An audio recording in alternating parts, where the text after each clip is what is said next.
Sa video ito, ituturo ko sa inyo kung paano malaman kung may ibang account ang inyong mga jowa o inyong mga partner. Ayun guys. Pero huwag nyo naman akong sisihin kung may matutuklasan kayo, charot lang. Yan naman ay napag-uusapan, di ba? Baka may ibang rason si partner, kaya meron siyang bagong account. Hindi porque may bagong account si partner o si jowa ay nagloloko na, okay? So, kung ikaw ay bago lang or napadaan lang dito sa aking channel, huwag kalimutan mag-subscribe. Siyempre, like mo na rin at hits mo yung bell button nyo sa baba para lagi kayo updated kapag may bago akong upload. Okay guys, mag-umpisa na tayo. Let's start.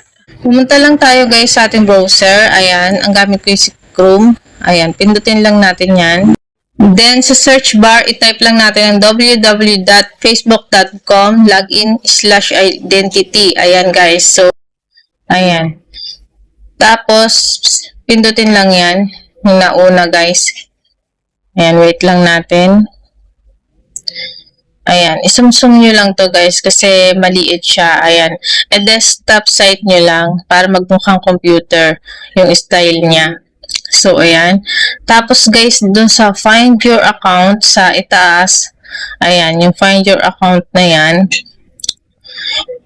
Kung may bagong number ang inyong asawa, ilagay nyo lang siya dyan sa bar.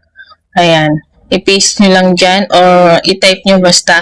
Ayan. Basta ilagay nyo dyan yung bagong number ng asawa nyo. At kapag may lumabas guys, ayun, tumpak. Yun ang bagong mga account ng inyong asawa or kung may isa siyang account dyan or kung marami, ayun ang mga account niya. Ayan lang guys. Sana nakatulong. Nakatulong sa iyo ang video nito. Huwag kalimutan mag-like, share, and subscribe. Kung may katanungan kayo, comment down below at sasagutin ko yan sa comment section. Kita-kits na lang ulit tayo sa sunod kong video. Thank you for watching. Bye-bye!